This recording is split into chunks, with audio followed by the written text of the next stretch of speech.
Tehran deposit $25,000 to Wells Fargo Bank in California through the ATM.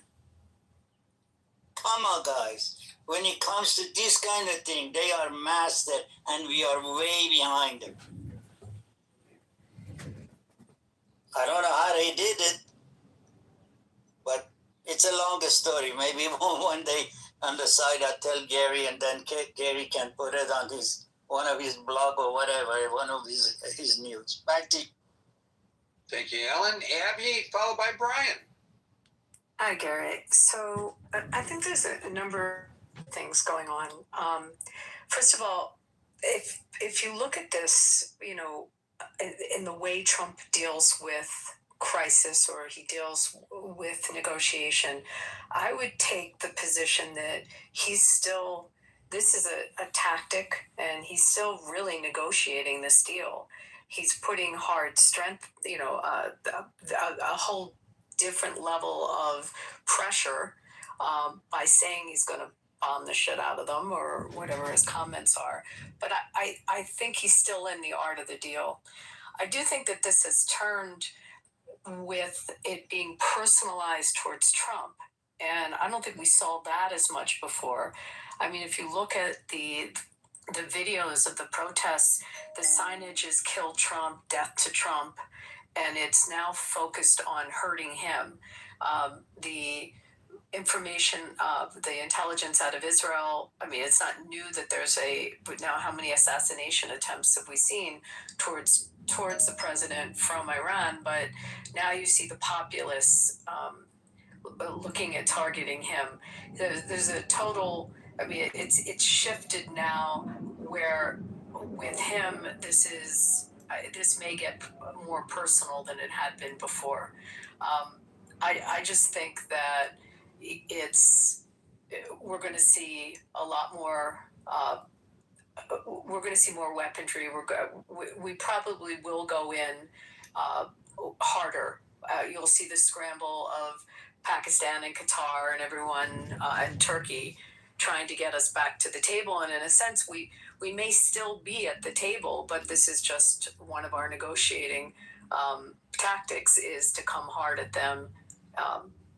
It's kind of what I think is going on. But I definitely see this becoming more personalized from the IRGC public towards him than we saw before.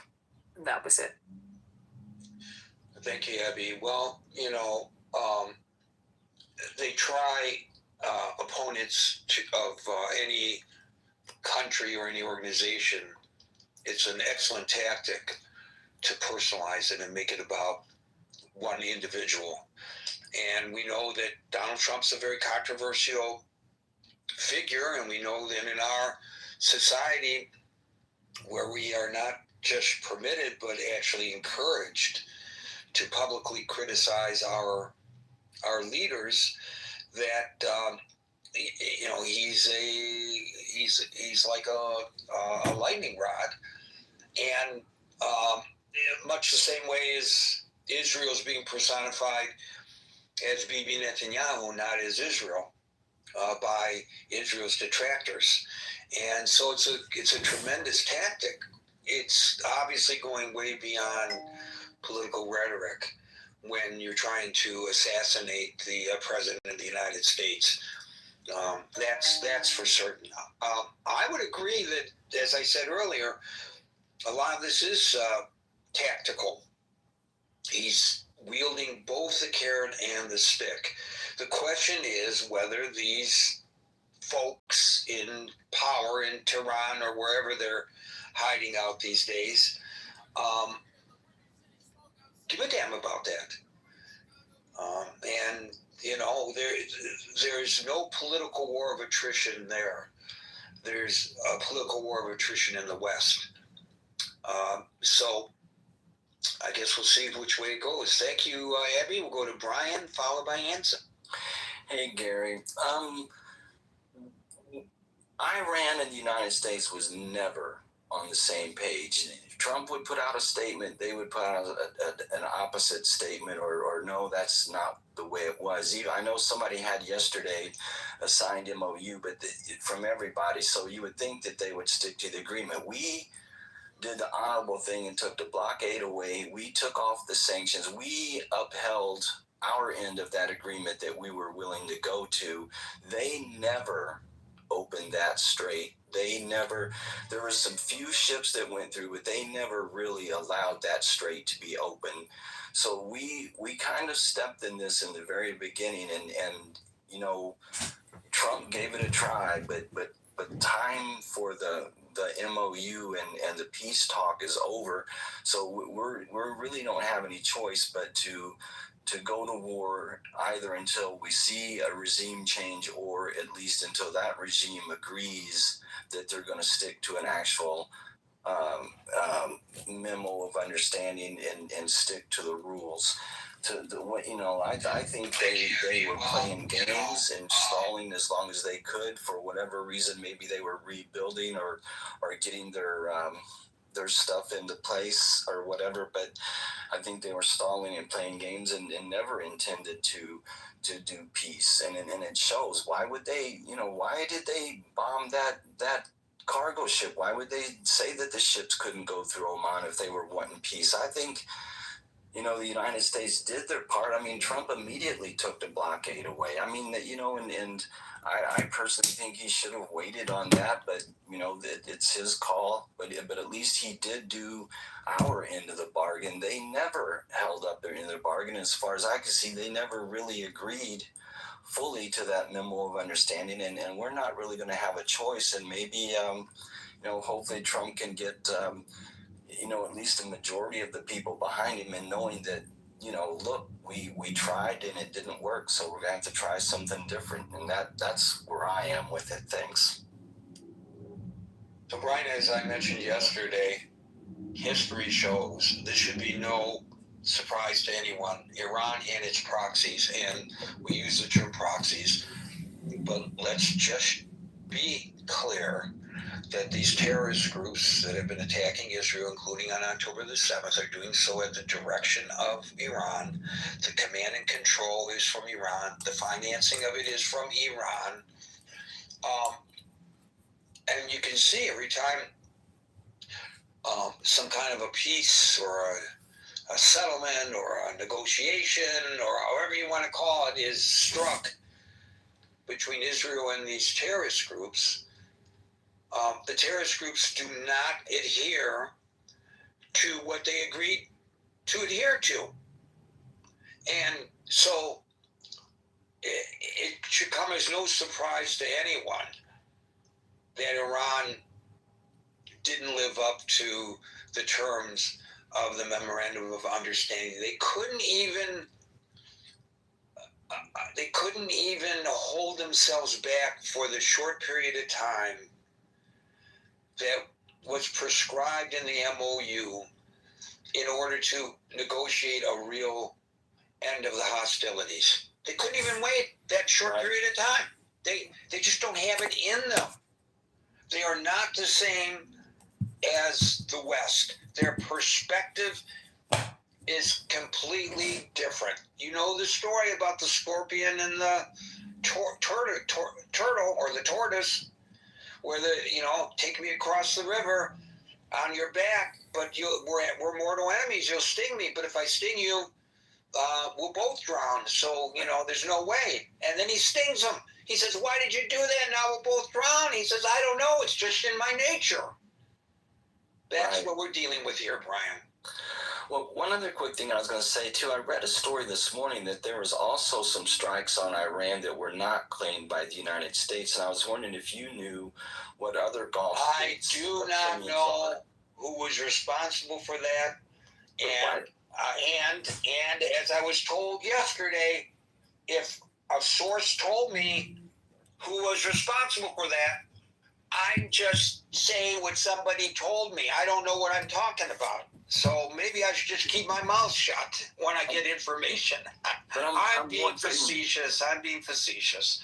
I'm just wondering, though, why don't they, if they're willing to shoot it while we're shooting and kind of be, like, oh, we didn't do that. Why do you think any of those Gulf states over there are willing to side with us if this goes to war? They have their own domestic issues. They have people, each one of them, who want to overthrow their regimes. They have to be extremely cautious about how they do this. When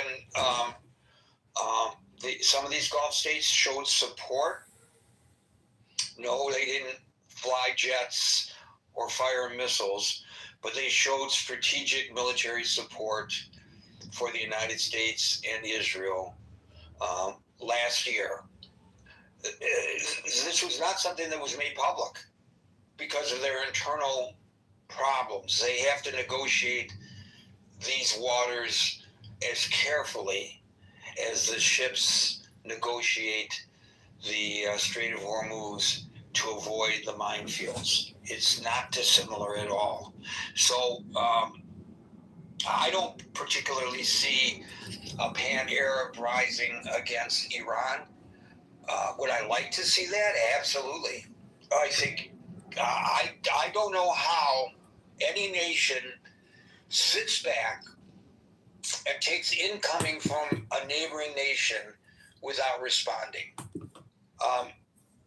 I know Israel gets criticized for doing so, but can you imagine if the United States took incoming from another nation, that we would just sit back and say, all we are saying is give peace a chance? That's not the time to sing that song, which I actually love.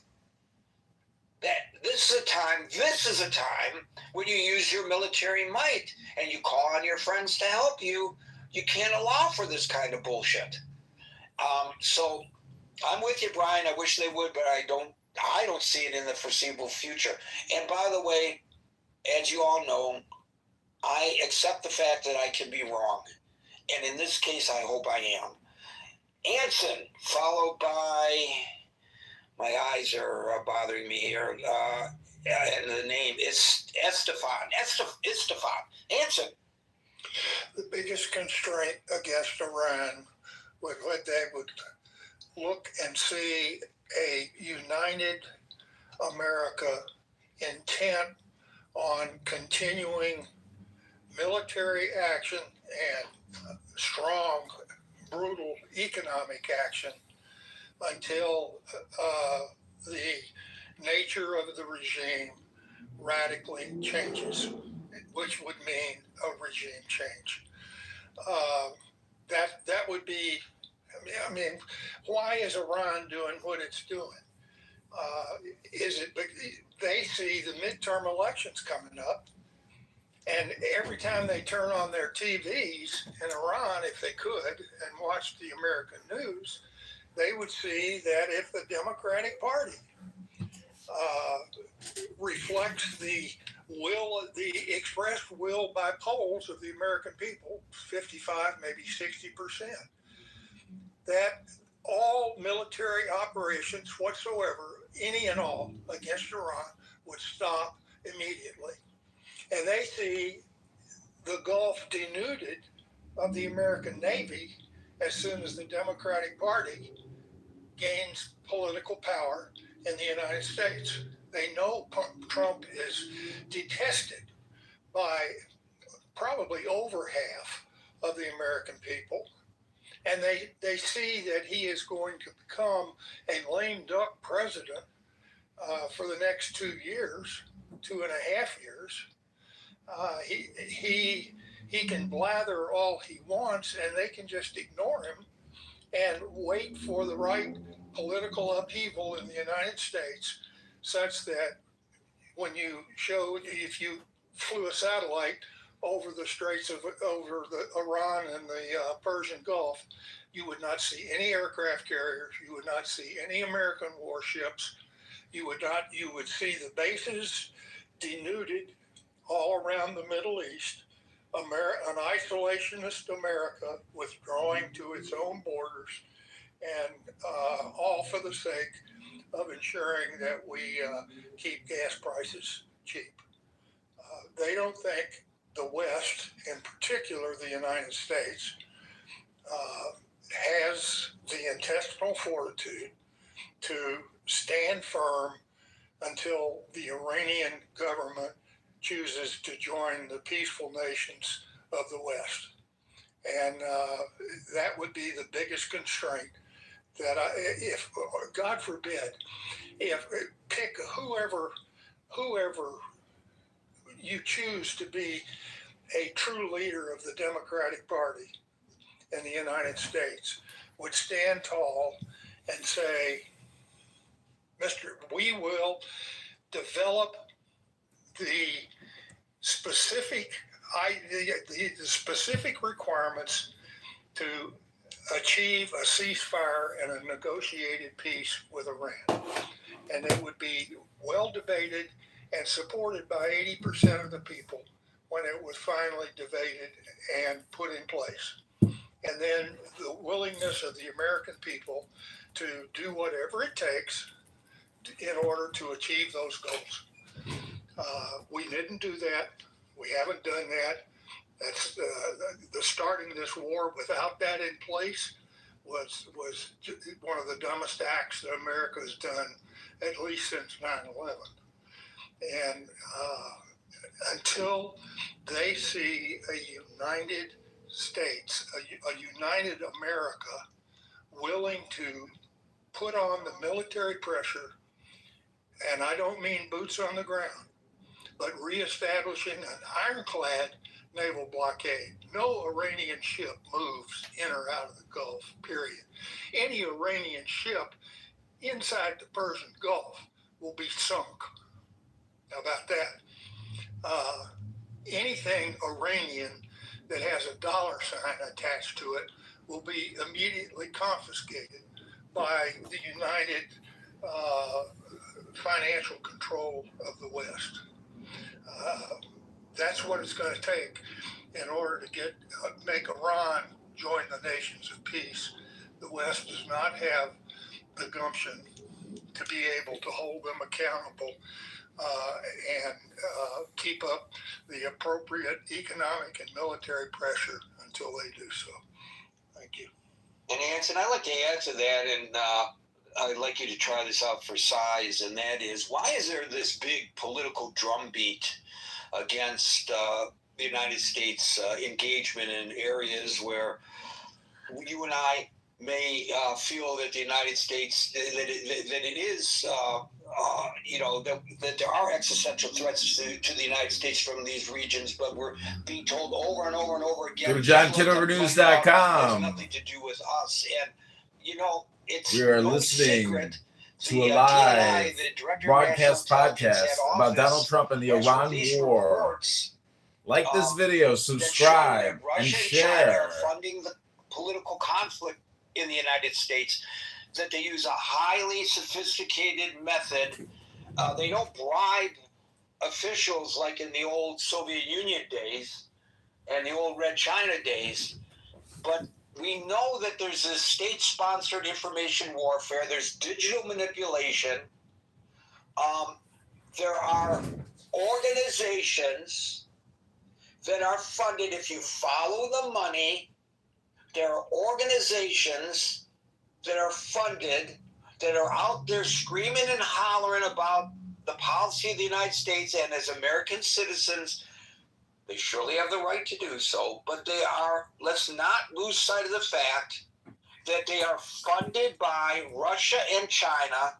And when we know that they are funded by Russia and China, then we can assess perhaps their motivation or maybe not the motivations of the individuals, but we can assess Russia and China's motivation for infiltrating or funding or establishing such organizations here in the United States. So what we see may not be organic in nature in terms of the populist view towards these situations.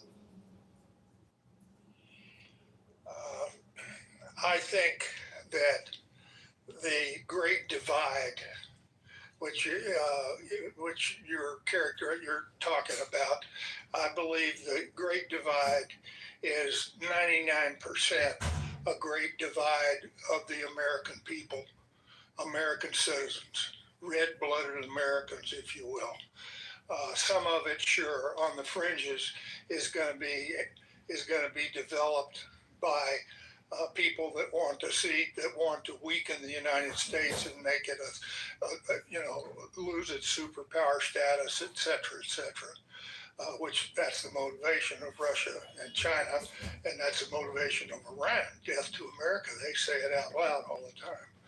But I believe the divide is true and real within the United States, and it's so destructive that we are unable to do the things that America used to do, to stand up firmly and resist using overwhelming military power when needed to achieve the reasonable goals of the American Broadcast podcast about Donald Trump and the Iran war.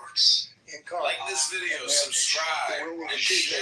Their Congress would stand up and unite the country through Congress rather than a lame duck orange-haired man that increasingly is losing the respect of the vast majority of the American people. And until we can do that as a nation, in other words, until that great divide goes away, Gary, our opponents are going to do everything that they can to continue to perpetuate it and make it even deeper and wider. Well, as you know, I am fond of quoting somebody that you are old enough to remember as well, but most people here probably are not. The cartoon strip character, when we used to have cartoon strips in newspapers, when we used to have newspapers, Pogo was fond of saying, I have met the enemy and he is us. And that's exactly what you're saying. Exactly. It is not you being influenced by Russia or China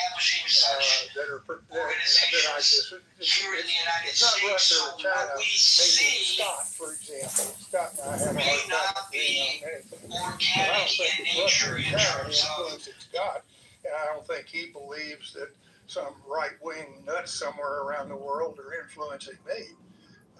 We're going to have our great divide. Now, I'm not trying to pick on Scott, but Scott and I we don't even have a great divide. There's just a difference of opinion that Scott and I have, where most of the time Marshall and I would tend to agree with each other. But that's the natural ebb and flow of politics in the United States without any foreign or other untoward influence. Thank you, Anson. We'll go now We're listening to a live broadcast of the news regarding the Iran war with Donald Trump. Go to ChicagoNewsIncorporated.com. I'm talking to you from Tehran. I'm so happy there are people like you, and especially Alan, who understand we people who took hostage by this Islamic fundamentalist government who killed us months ago. And during this war, they had some people in the street with gun. They threatened us to avoid from a revolution. They are afraid from a revolution to take place. They spend our resources for the terrorist groups. We so pleased Mr. Trump, who killed Khamenei, and he did his best, and we become so happy if there would be a boots on the ground and regime change. But I know Mr. Trump is responsible for his country's benefits, and it cost so much for him and his country. But these efforts they do for their own benefits maybe has some benefits for the people of Iran, and I don't know what would happen after this, but remaining of these terrorist groups in Iran would cause lack of sources, lack of water, lack of everything in my country. They waste everything for terrorist groups. Thank you. Thank you, Estefan. And it's rare that we get to hear from somebody in Iran. And I know you're literally putting your life at risk by doing this. So we appreciate your contribution. And if you feel comfortable and safe, please join us again in the future. William, followed by Daryl. So Iran is not like us. You started by making asking a good question. You know, how do they see the world? How are they seeing the world? And you again reiterated talking to somebody else. They are not the same as the West, and that's really important to understand. They have allies, and the allies that they have are not the same as one another either. Russia and Iran, China and North Korea.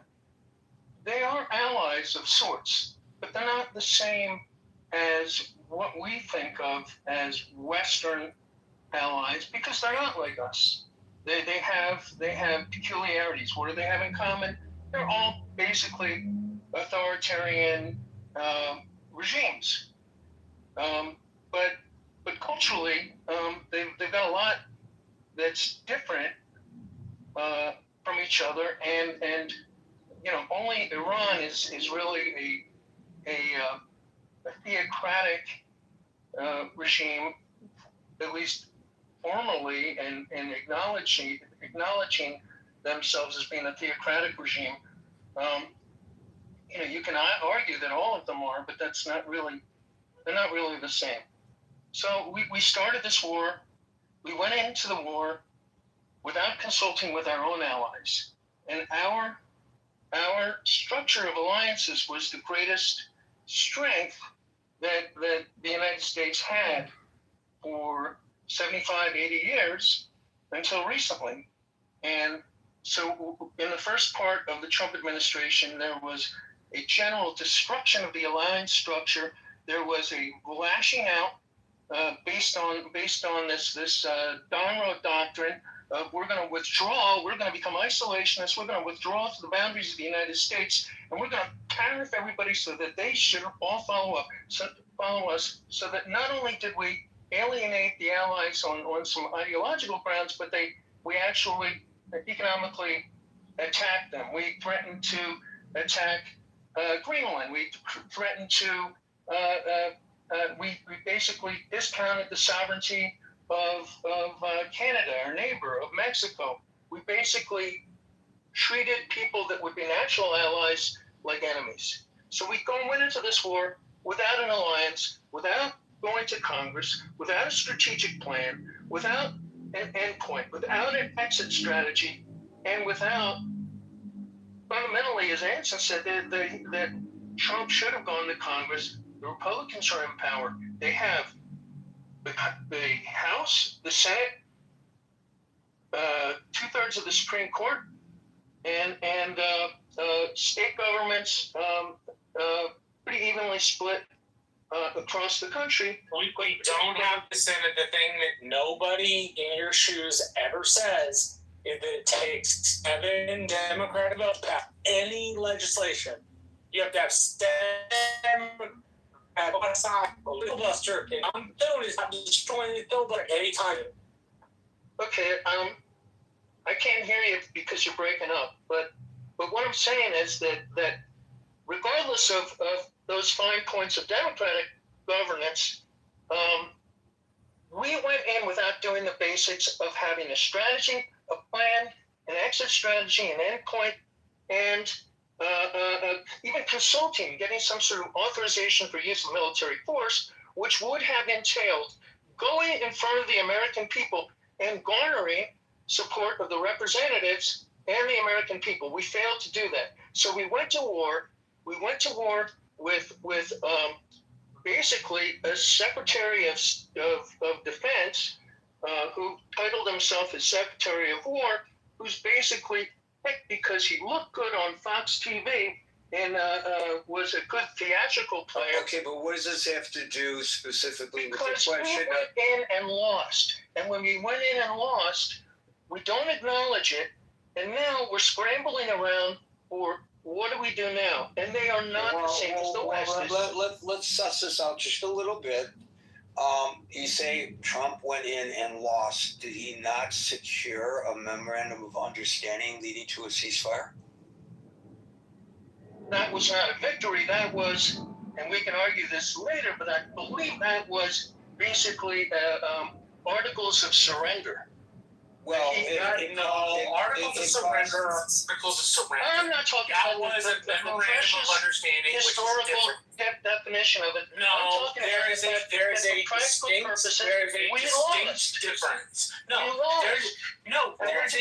difference. There is a distinct difference. Okay, so there's a difference. There is a distinct difference. There's a distinct difference between signing something that is a losing thing and signing a memorandum of understanding. Simply because you don't like Trump doesn't mean you have to portray every little thing as a loss, William. Well, I agree with Gary that we need to see the world through their eyes. And I don't think we saw the world through their eyes. Okay, so I want to go back to the question that I was trying to ask you there, William. And that is, so you see it as a surrender, but did not the memorandum of understanding, the agreement was that they would open up the Strait of Hormuz?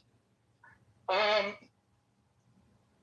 think the memorandum, and I think it was,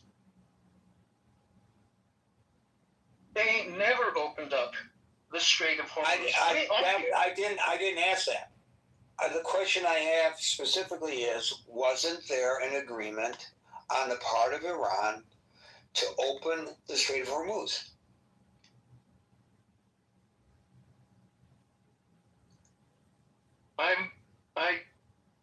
Maybe about it. There are 14 points, and they're pretty unambiguous.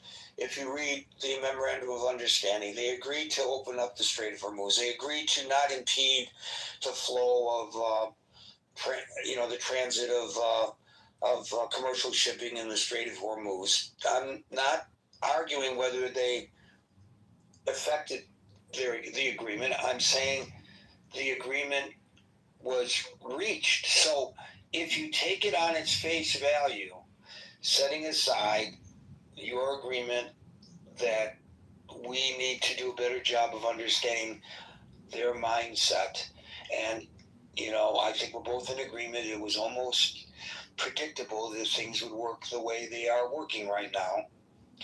Wouldn't that have been something that the president achieved? He was able to, because that's his main goal right now because of the domestic pressures, I believe, with regard to the price of gasoline at the pump. So wouldn't that be considered a victory if, in fact, the Iranians had upheld their end of the deal? Well, I agree with you that they're not like us, and they were never going to uphold their end of the deal, and that they don't think like us. Right, but I said setting that aside, isn't that a victory? I don't think it was a victory because I don't think that. I think that we achieved a false victory. You're an attorney. I presume you've negotiated contracts, real estate contracts, employment contracts, right? Yeah, sure. Okay, so then when you negotiate a contract on behalf of your client, you give something up and you gain something in return, and sometimes it's not an actual quid pro quo. Sometimes one party benefits better than the other party, but is that a surrender? So I've had negotiated contracts, and people will enter into contracts. And I've also been in cases where people breach contracts, as is basically the thesis that you have now. And I agree, they breached the contract, but I believe the underlying problem is that we never really had an agreement, and that the victory claimed was a false victory because although we did have an the agreement, points they signed the agreement. but yes, and they're dirty contract breakers, and they didn't keep their word. And that means they're at fault and not us. There wasn't an agreement, William. Yes, but people breach. Trump breaches agreements all the time. But that's Okay, not what. we're not talking about Trump. Yeah, we We're were not talking them. about Trump before because you said. I talking just want about to say them. that They they're breached the the only. agreement, When you not see the us. world through their eyes, they're not the only William. ones who come to the table who are dishonest or disingenuous. And that They hasn't breached the happened in agreement, yes. any of the contracts. Did we ever actually have a meeting of the minds, a contract that would be enforceable? Wait a minute. Is there an enforcement Have you mechanism? never had No. a meeting of them? They didn't have a meeting of the minds. The whole memorandum of understanding was BS. I don't believe it was a genuine agreement that they agreed to. I think they breached it. So by your reasoning, any divorce decree is BS because No. a divorce decree only is as good as the willingness of the parties to abide by it. Well, no, the divorce decree is between the people who are married, so that's a little bit different. But but there are it's conditions. sort of like having a contract. There are conditions of divorce decrees, and you and I both know, and you don't have to be an attorney to know this. Because Take it out of divorce and just stick to the real estate. Do people break real estate contracts? Sure, people break real estate contracts. Okay, so there was no agreement. There was no agreement there. I think the memorandum of understanding to use your analogy, if I renege on my agreement to pay my mortgage payment, then you got to go to court.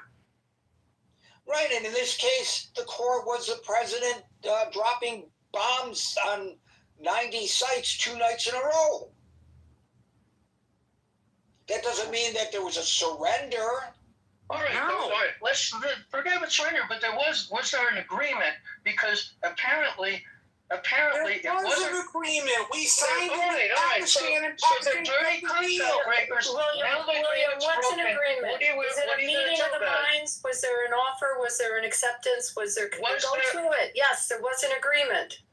Yeah, okay, you're right, Abby. There's an agreement, but one side was insincere about the agreement. Well, okay, we know that.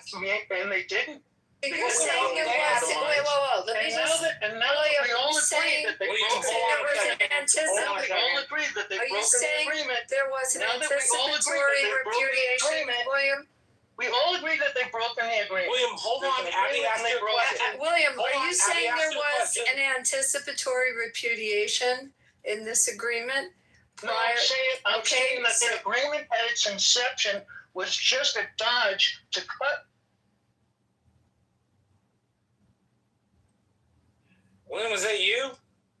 Because I didn't mute you. I didn't. Trump was not sincere about achieving victory in the first place in the way he That's said not this. the point. And let me finish the sentence. No. He had an agreement. He had an That is agreement not the point, to cut William. and run. Was there an anticipatory renege on the agreement or not? Because you're blaming Trump for something that the Iranians did themselves, and I don't understand why. It's not that difficult to figure out. Why. I don't have to be a lawyer to figure out they broke the damn agreement.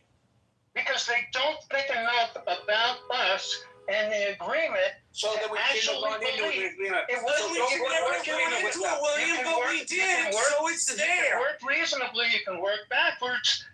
Did they have an agreement? It was an agreement that they were willing Oh my to God. break. Dude, your hatred of Trump is clouding you from being honest. You are not being honest.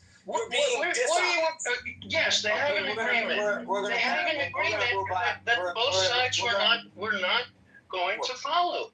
Okay, we're going to move on because you're obfuscating the issue that we're discussing. But I just want to point out.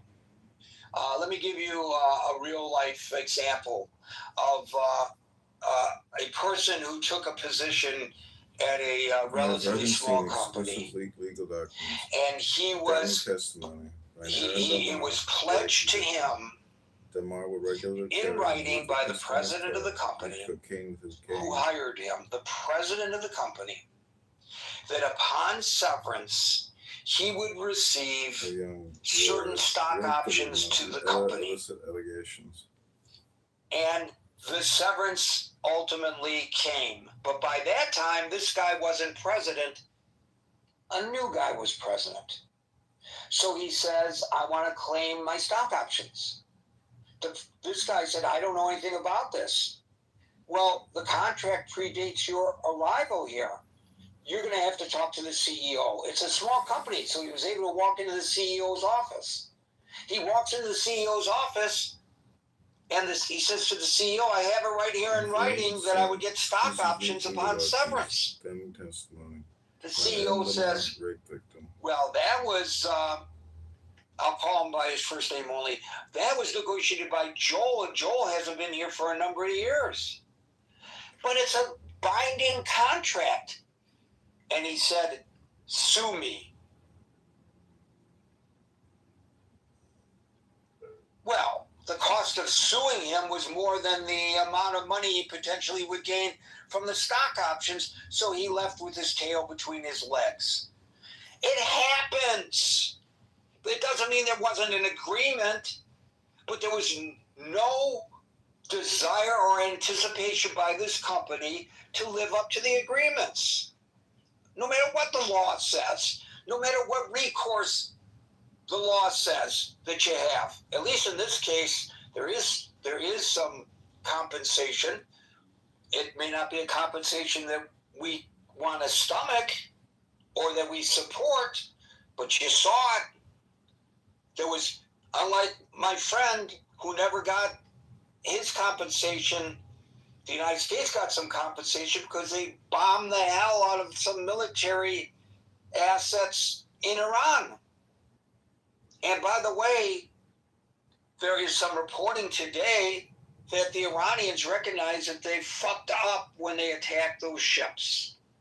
They would never say it publicly, but you can read the reporting and you can agree that its reporting is accurate, or you may agree that it's inaccurate, because I guess reporters, I was told yesterday, shouldn't be believed if they don't reveal their sources. And that's fine, by the way. It's up to you on whether you accept the veracity or not. Right, Daryl? Daryl followed by David. Yeah, so off top, I would like to briefly, if I can, some latitude, I would like to kind of defend William. I've actually signed 7 MOUs in my career, and what I've come to learn is that generally MOUs are not necessarily legally binding, right? The MOU is, me and you, Gary, we're going to come to an understanding, and if you do this and I do that and you do this, we will at some point enter into a longer form agreement that has like more teeth to it. Yeah, but wait a minute, second, Daryl. Yeah. What memo? What agreement between two nations is really legally binding? Huh? How many? Well, treaties are usually legally binding. How many countries, our country as well, have been accused of violating international law? Okay, who's going to enforce that international law? Who enforces it? It's only based on whether the parties involved are willing to live up to the obligations that they announced at the time that they signed the memo of understanding. Well, yeah, it's a good faith, right? It's the idea of good faith. That's all it is. Daryl, MOUs can be binding. There's certain elements that can make an MOU legally enforceable. And, yeah, but that's why I said Abby. I said generally. There are certain clauses. Generally, not legally binding. But Yes. there are certain clauses in MOUs that are absolutely binding. Where you have confidentiality clauses and such, they are binding. And if you have a clear intention of the parties, and it essentially covers contractual elements, you can have it legally enforceable. So I just want to tell you, it's not a truthful statement to say that they are not enforceable. See, but that's not what I said. I said they are generally, I use very specific words. I said they are generally not legally binding. I didn't say they are never legally binding. I didn't say in all cases. They can be legally enforceable. Okay, well, generally. It varies from state to state as well. Generally is like the operative word that I'm going with, right? I'm only talking about what William was saying. And is a figure that I write down on at a napkin in a restaurant? I don't know why we're arguing about this. I really don't. I don't understand this. Well, yeah, because what William was saying was technically not wrong, not fundamentally, but technically what William was saying was not necessarily wrong. That was the only point I was trying to make.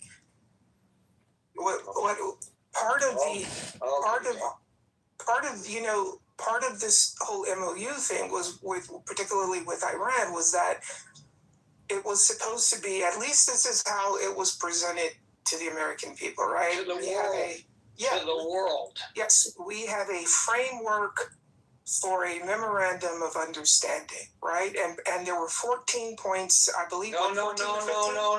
That's technically inaccurate. It was not a framework for a memorandum of understanding.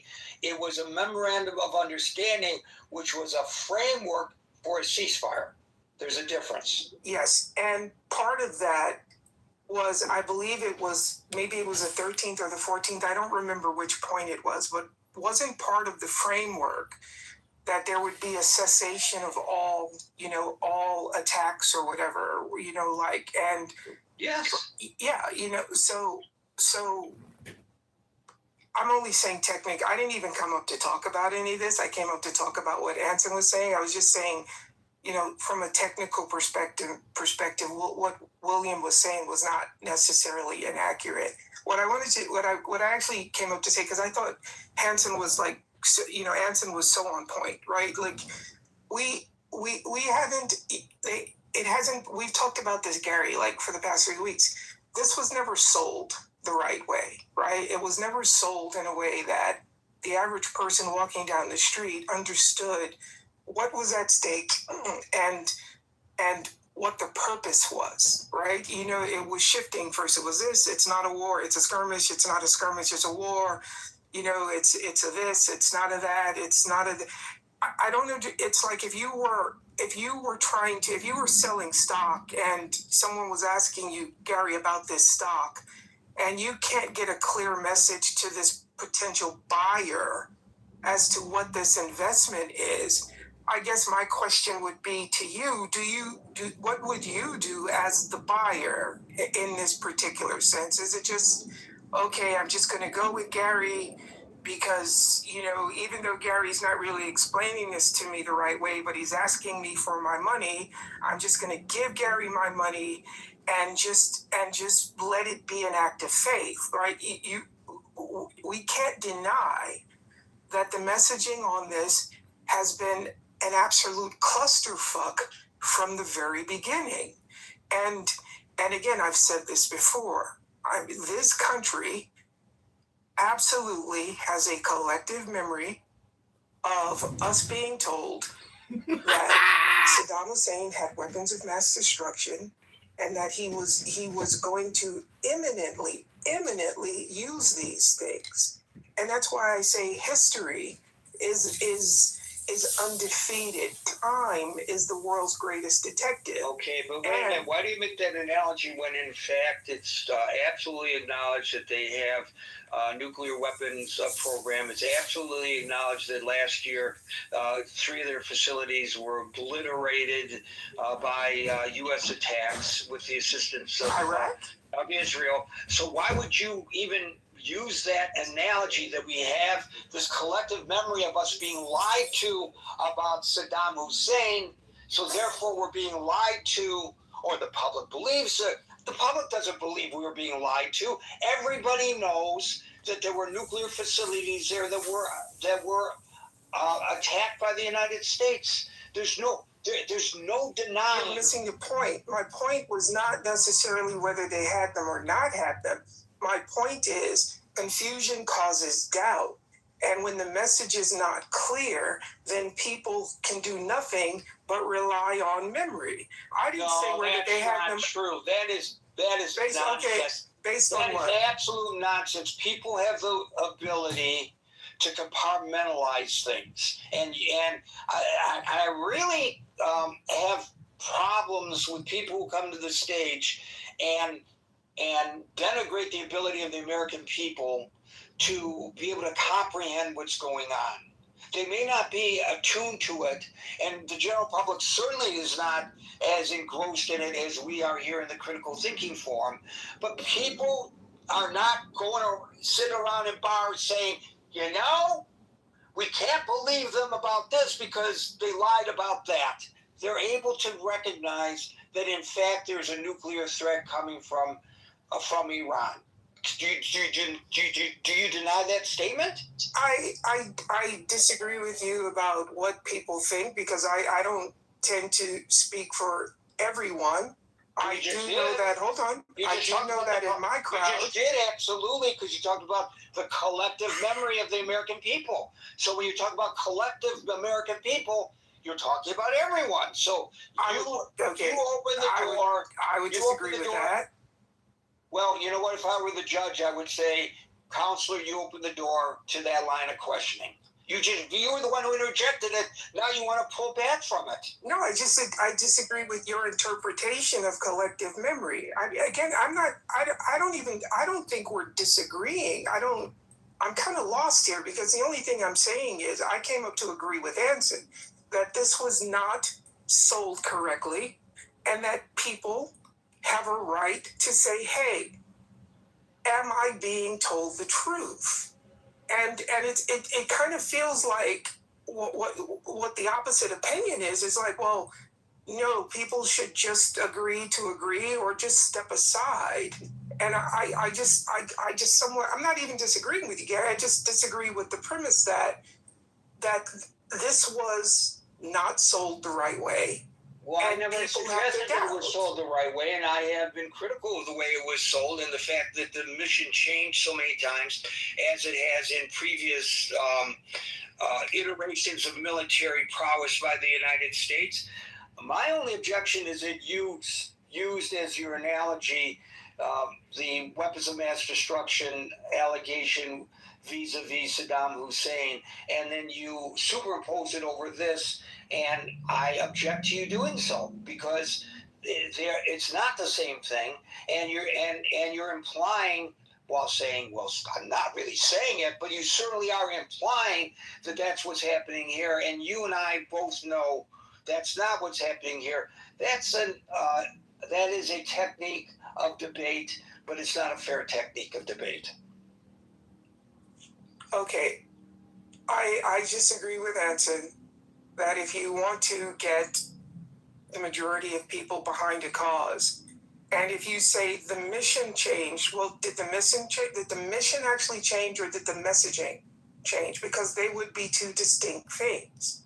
You know, the value to Iran the value of Iran to America has historically been its oil, and I don't think there's any denial of this, right? We went into, we overthrew these guys in 1953 because Iran asked British Petroleum for an audit. Churchill and the CIA led a coup that overthrew this government.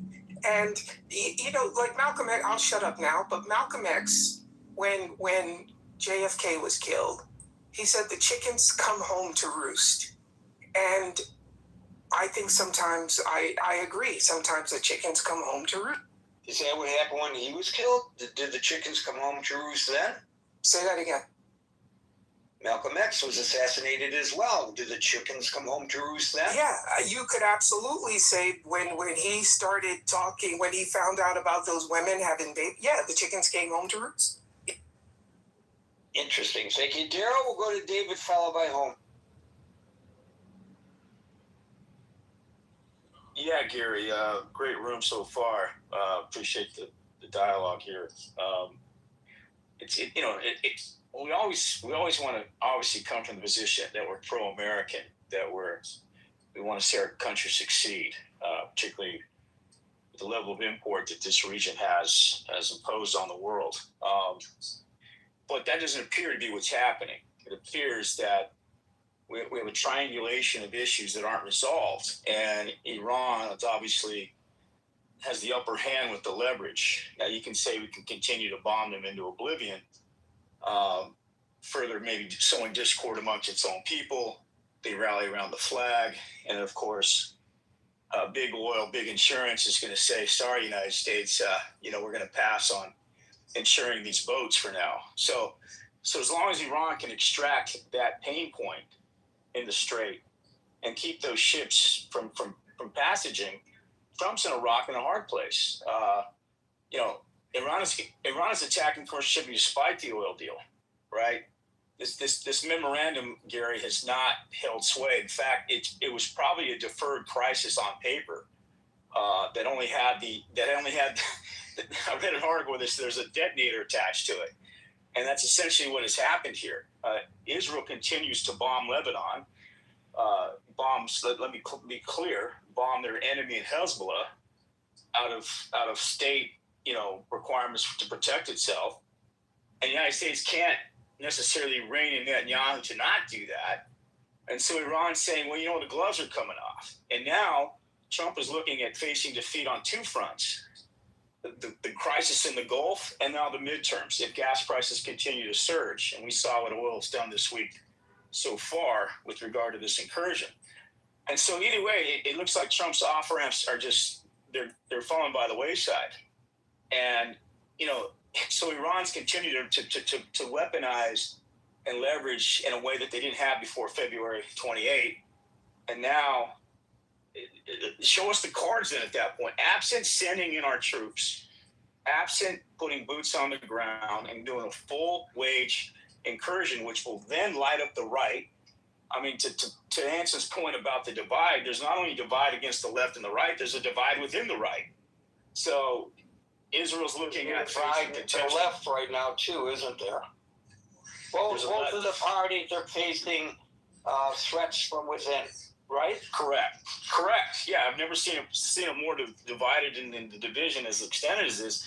And all the hard-won gains that Israel's earned with regard to the party affiliations and going, a one policy, two nation approach to the Middle East is now being sandbagged by talk show hosts and all the talking points coming out of the right. And if our men and women go over there and die, then I mean this presidency is over, because it won't happen overnight. I mean, I think if we could do it in 6 months and take out the regime, I think the American people would go for that. But I don't think that's possible. And maybe I'm wrong, but I mean, I'm not a military guy.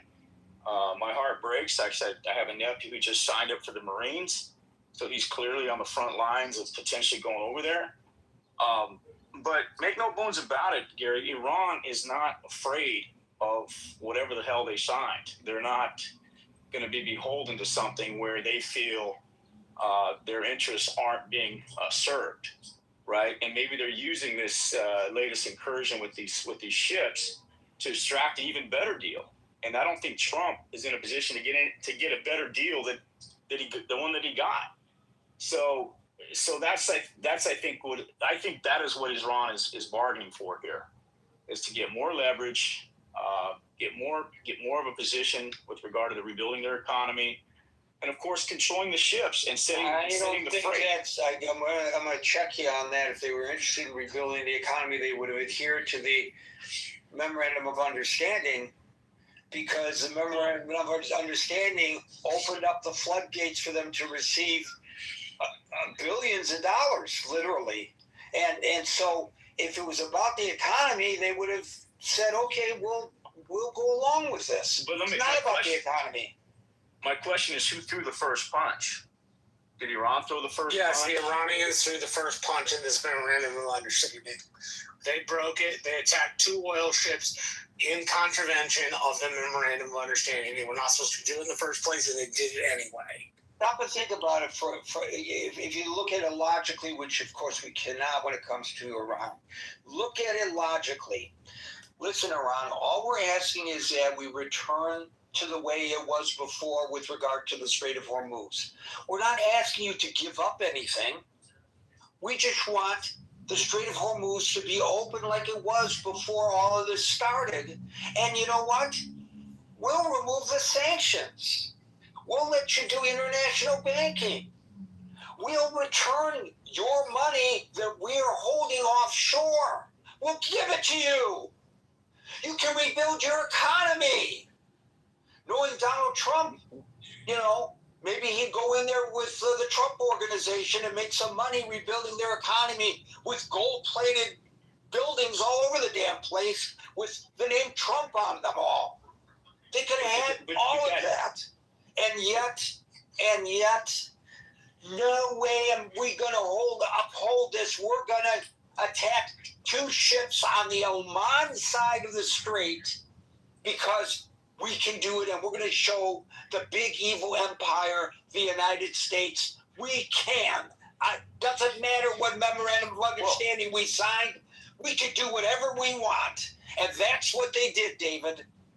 So what would you expect the president to do at that point? Well, then the response needs to reflect the breach of that agreement. Now, he bombed 90 sites in one night. Yeah, but then he's absolutely reflected the breaking of the agreement. 2 nights in a row. It absolutely reflected the breaking of the agreement. What did you expect? As he said, what did you expect him to do?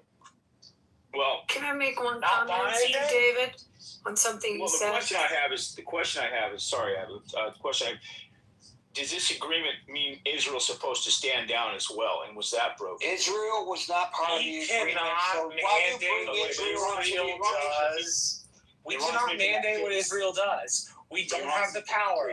We don't control their political system. We don't control their military. We don't control their air force. We can't mandate that they stand down. We just can't. And let me just say as an aside, Gabby, if you don't mind for a moment. Let me just say as an aside, that kind of conflation, I'm not saying there isn't an Israel aspect here, because Israel certainly stands to gain by the demise of this regime. Israel certainly stands to gain by the eradication of the terrorist groups that Iran funds. Israel certainly stands to gain by the elimination of the nuclear threat of Iran. Absolutely true. But to conflate everything with Israel is a very dangerous thing. Why do I say it's dangerous to do that? David doesn't have a mean bone in his body, I believe. But I will tell you, David, why it's mean. A very dangerous thing to do. Yesterday, a guy from Delaware County, Pennsylvania, was arrested by the Pennsylvania State Police for walking into a state legislator's office for help with resolving a back tax issue he had, and suggesting to the people there that he was going to go and set the governor's mansion on fire again, because the first time it was set on fire by an anti-Semite who set it on fire because Shapiro somehow is responsible for the actions of a nation 5,700 miles away. Shapiro has to be taken out. So, and his family, the guy said. So he's going to go back there and set that mansion on fire again and finish the job the first one did, get rid of Josh Shapiro, and his family, as if the governor of Pennsylvania, because he's a Jew, has anything to do with the policies of Israel, whether you agree with those policies or disagree. I'm going to call bullshit from now on anytime somebody says he's doing what Benjamin Netanyahu told him to do. Nobody tells Donald Trump what to do. Some people say that's really a great part of his personality. Some people say he's an egomaniac and he should park it and listen to his advisors when they tell him what he should or shouldn't do. But I think we can all agree, whether we adore the man or whether we hate the man, nobody tells him what to do, much less Bibi Netanyahu. And so let's not conflate something that doesn't really exist here. Yes, we have mutual interests vis-a-vis Iran, and it's an absolute imminent threat to Israel, Iran, not so much to the United States, but we're not completely indemnified from it. But that does not mean that we are doing Bibi Netanyahu's bidding here. And, you know, I'm not making that claim. No, but I'm trying to explain to you, by conflating the two in the manner in which you did, you're putting Jews here in the United States in danger. Not you. I'm just saying, when people do this, they put Jews in the United States in danger. Because every one of these attacks on the Jews, the claim is they're attacking the Jews because of what's going on. What about the babies in Gaza? What does a Jewish person walking out of a synagogue in Brooklyn have to do with the babies in Gaza? Do I know whether he supports the Israeli policy or not? I don't know, and it's none of my business. And even if he does support it, what does he? Do they take a referendum of the Jewish populace in the United States before deciding what they're going to do over there? Does anybody really logically believe that? So I'm calling bullshit on the analogy and merging the two issues. There's an overlap, yes. Yes, there's an overlap of interests. But on at least two or maybe three occasions that we know of, the President of the United States picked up the phone and called the Prime Minister of Israel, the leader of a sovereign nation, and said to him, "What the fuck do you think you're doing?"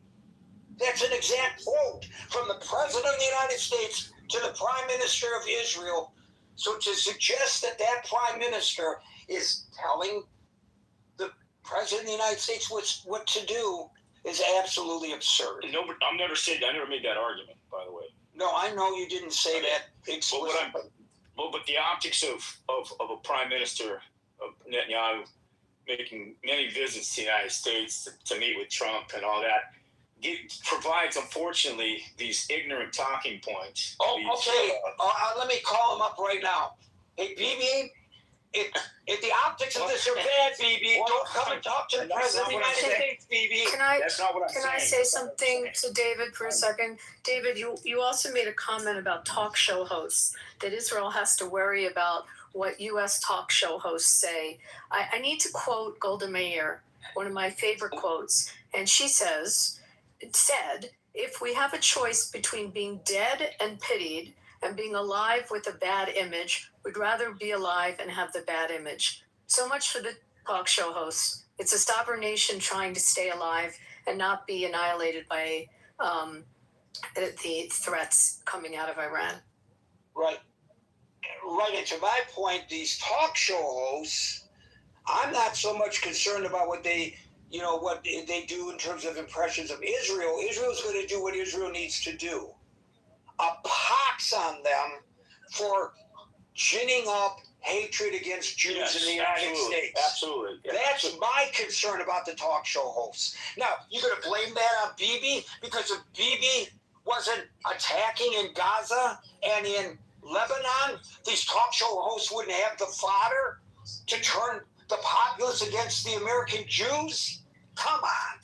That's the line of reasoning that's out there. And it's got to be challenged every time that it is made, in my opinion. And that's why I've devoted almost 100% of my writings, if you've noticed on my social media, to this issue, protecting the Jews, because they're under unbelievable duress in the United States of America and around the world in the diaspora. Yeah, absolutely, Gary. I don't fault you at all for your campaign. I think it's very timely and necessary, and more journalists need to take to the airwaves and the internet to do that. No, absolutely, and it's an unfortunate. The threat against the president. I mean, I'm sorry. The threat against the governor of a state. Yeah, for sure, 100%, Gary. I bet you 9 out of 10 people. Not just that, Gary. A potential presidential campaigner for the United States. Did you know about this threat before I mentioned it? The second one? No. Yeah, no. Why? Why is it not getting coverage? When Gretchen Whitmer, when they busted those guys for plotting the kidnapping and killing of Gretchen Whitmer, it became national news, and rightly so. How come this hasn't become national news? Right. Absolutely. Come on. Let's call it for what it really is. And I'm not blaming you for the problems of the Jewish people at all, David. Thank you. I appreciate it. No, I know you're not. I appreciate that. I know you're not. Okay. All right. Well, those are my points. Thank you for letting me speak. And hopefully the others can have time to say what they need to say. Thank you, David. Let's go to Homer, followed by Philip.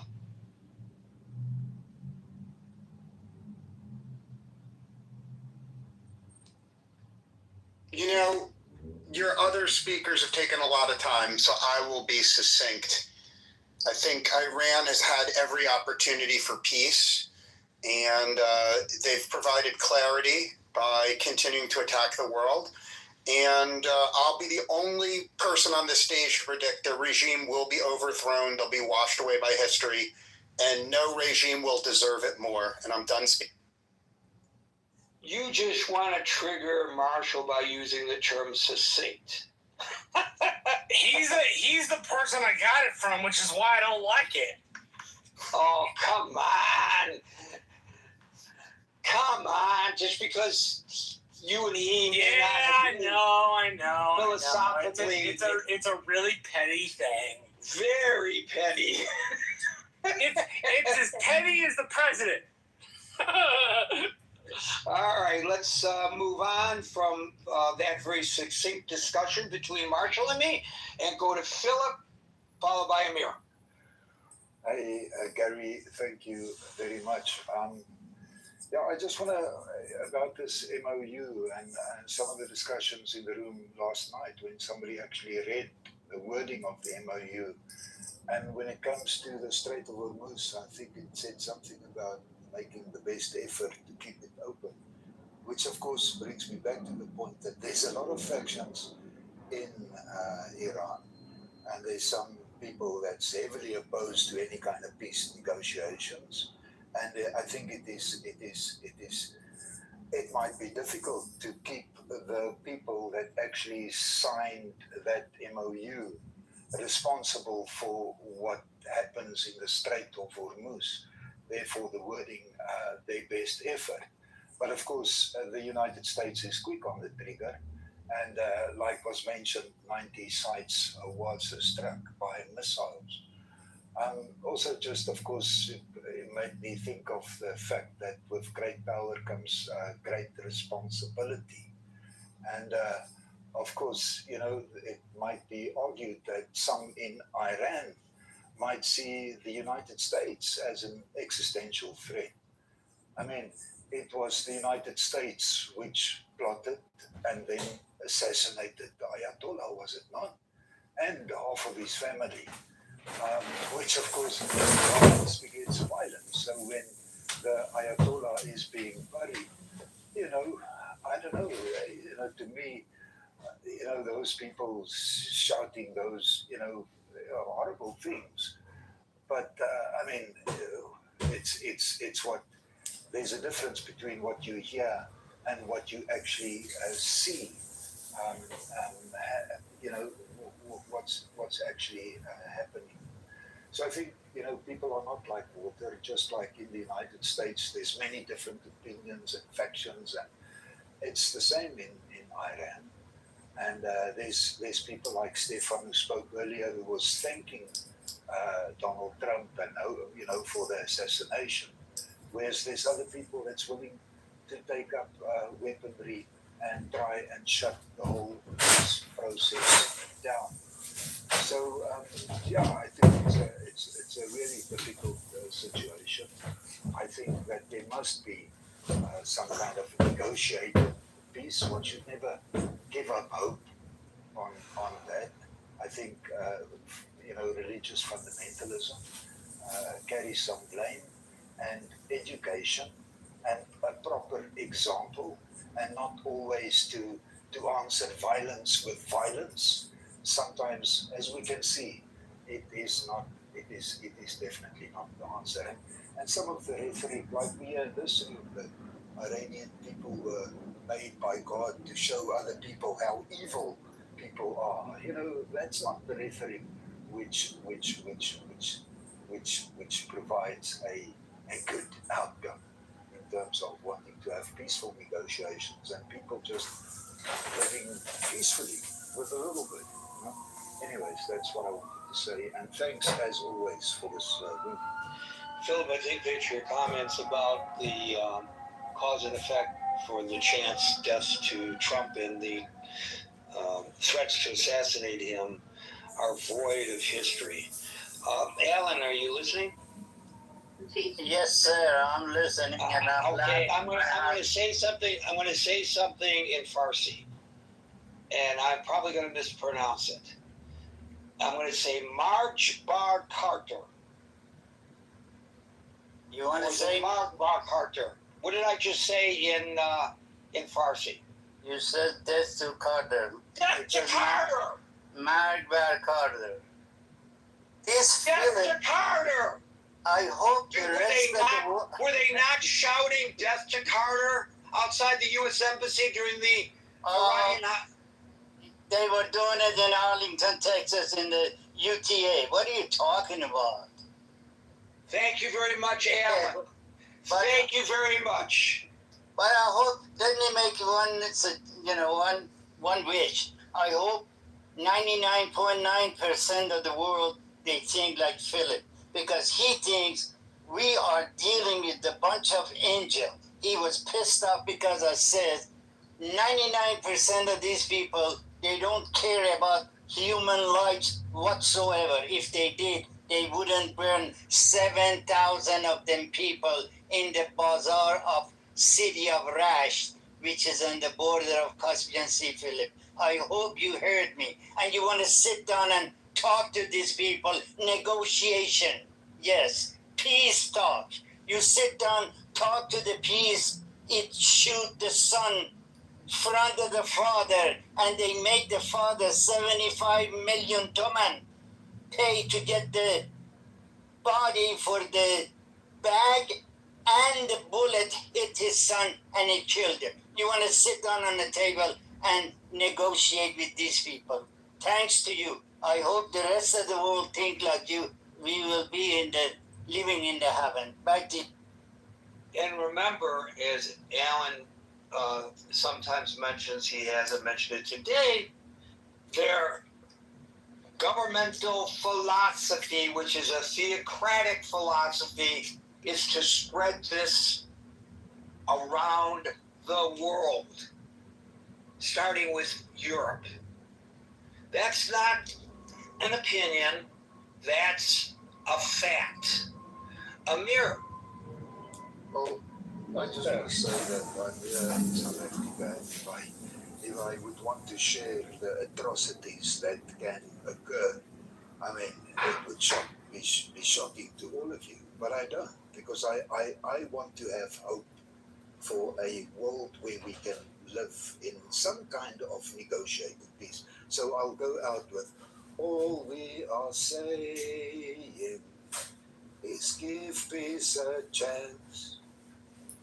And as I said when I first sang it, that's one of my favorite songs.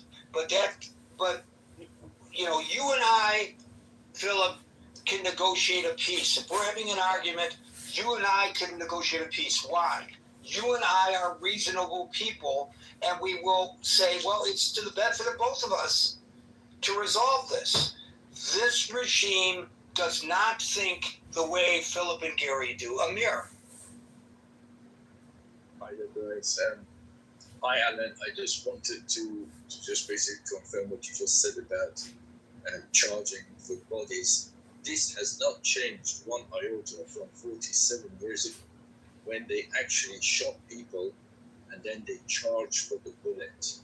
So this regime is very, very consistent in what Alan has just said. I just wanted to confirm that. My next point is regarding what you said, Gary, regarding the issue that the Jewish people are facing in America.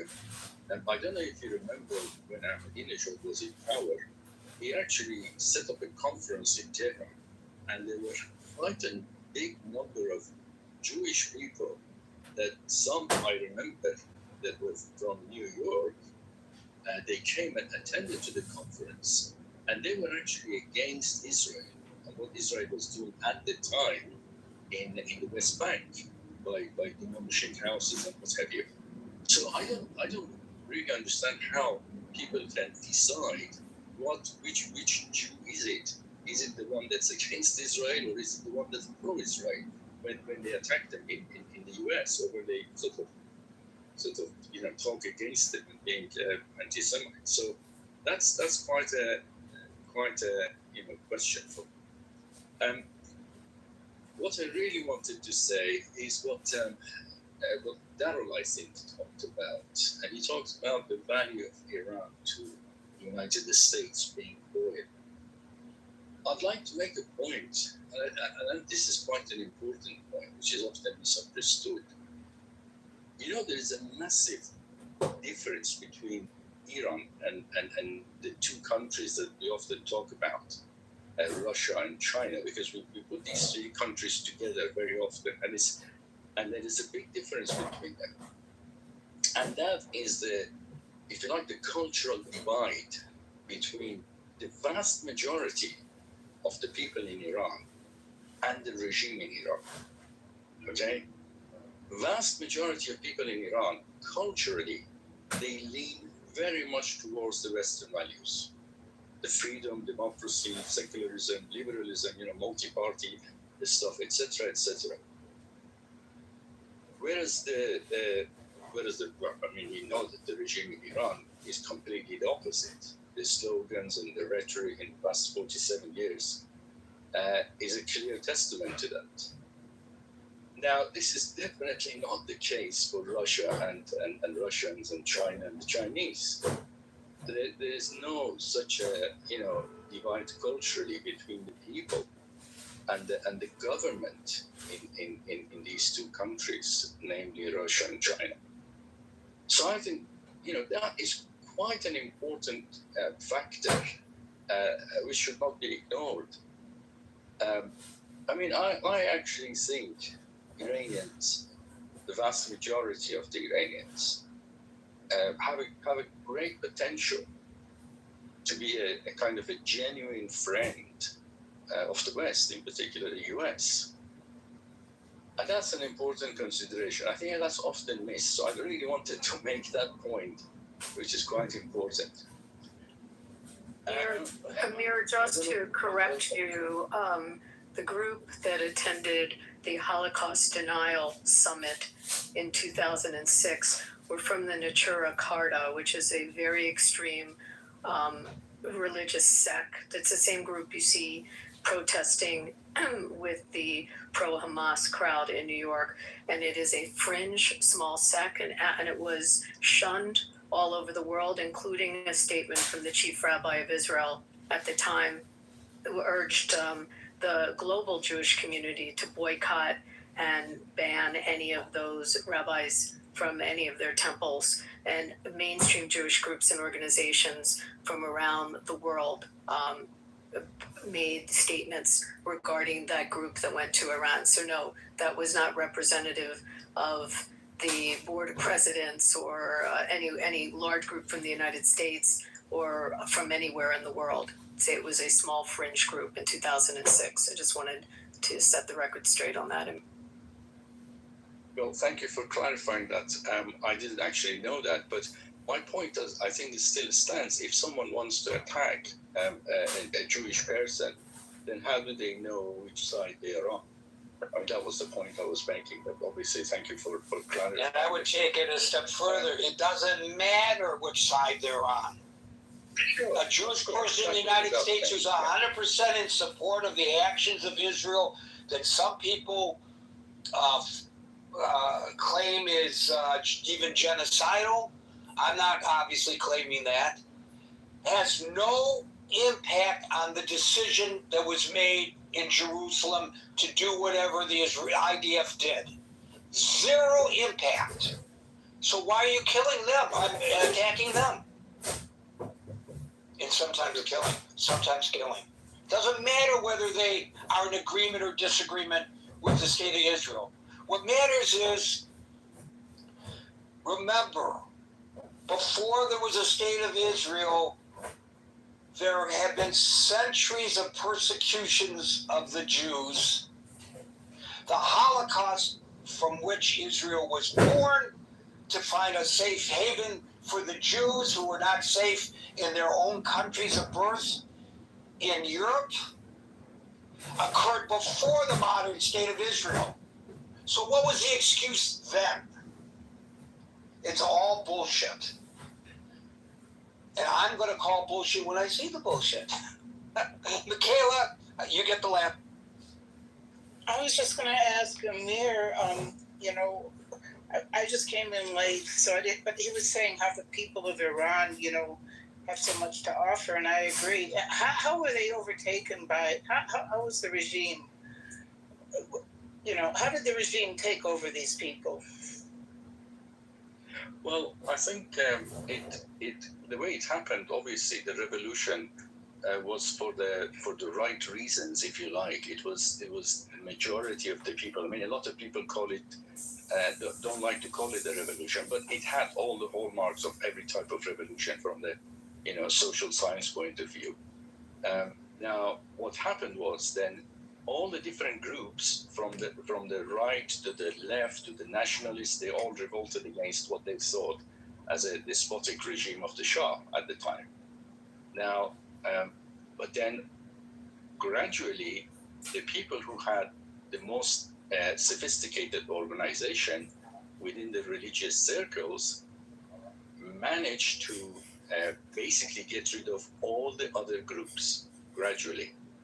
And once they got that to that point, then they started enforcing their power through the bullet, basically. And they managed to kill thousands of people at the time to get rid of any kind of, dissent against their despotic rule. And that has developed over the past 47 years to the point that now they can kill tens of thousands of people. They can machine gun them and still get away with it. I mean, it's amazing that the world community doesn't call it a genocide when something like that happens. And yet in Gaza, for example, they can call it a genocide. So, it just mind boggles, basically.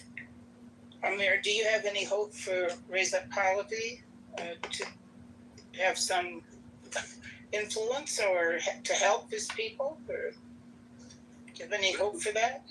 It certainly has quite a lot of following, both in Iran. I mean, I'm a Republican, but I'm more than happy for Reza Pahlavi to lead the opposition in terms of what he's offered. In fact, to be honest with you, when he talks, he almost comes across as a Republican himself, because he doesn't necessarily believe in royalty. I mean, in a royal household. Yeah. Yeah, that's my answer. Yeah. Okay. Thank you. Yeah, he seems to have, people have backed off. They've given up on him, or they've given up on the people. It's, there was a lot of hope at first for another uprising. Yeah, I think the problem with that is that it's a classic problem of too many chiefs and not enough Indians. There are a lot of groups which are in terms of the Republicans within the Iranian diaspora, there are about 20 or 30 even, and each one of them have got their own little sort of groups, and the sort of solidarity that was expected to be created around Reza Pahlavi unfortunately didn't happen because he's sorry. Yeah, I thought that there would be infighting within Iran, but there's infighting in the diaspora. Well, that's what happened. That's exactly what happened, yes. Yeah. That's too bad. Very bad. So Pahlavi, by the way, has said publicly that what he aspires is to lead a temporary interim government and then let the people of Iran decide what form of government they want. And then once they decide what form of government they want, he wants them to have free and open elections, and then he would step down. He has no desire, as Amir says, at least publicly, of maintaining some royal ascension as had been the case before. Right, Amir? The problem, Gary, was that Donald Trump decided that he would choose someone from inside Iran to have a deal with, I think, and he basically dropped Reza Pahlavi, and that was a mistake. He said that, but that doesn't mean Iranian give up on him. See, the reason Gary said that, it is because the propaganda machine outside Iran, they are financially well up to above them head. They don't hesitate to spend millions of dollars just for being this to do this. They use this thing outside of Iran. They says, look at the Afghanistan, look at the Iraq. If America attack us, the Taliban, they're gonna destroy you. This is the scare tactic they use in this regime use in Iran. The same thing is outside. So Reza Pahlavi is a lot smarter than this. And he says, that's what he says from the beginning. He says, I am just the source can pass your word in the 7 languages I know to the rest of the world. I can sit down with the delegate, I can sit down with the government, I can bring your voice to them and tell them, this is all I'm trying to do at this moment. When we go, and then he set up the temporary plan for changing the regime, there won't be any vacuum involved. And then he says after that, it's up to the people.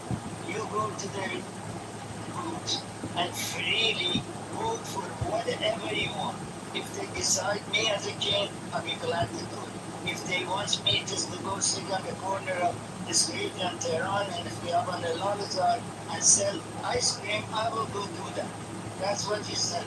I don't know how clear he can be, but the propaganda machine will have a word and switch it to the different.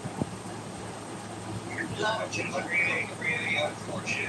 I think some of them reached Donald Trump's ears. One at a time, folks, we're here Monday through Friday from 5 p.m. New York time, so to 5 p.m. New York time on Monday.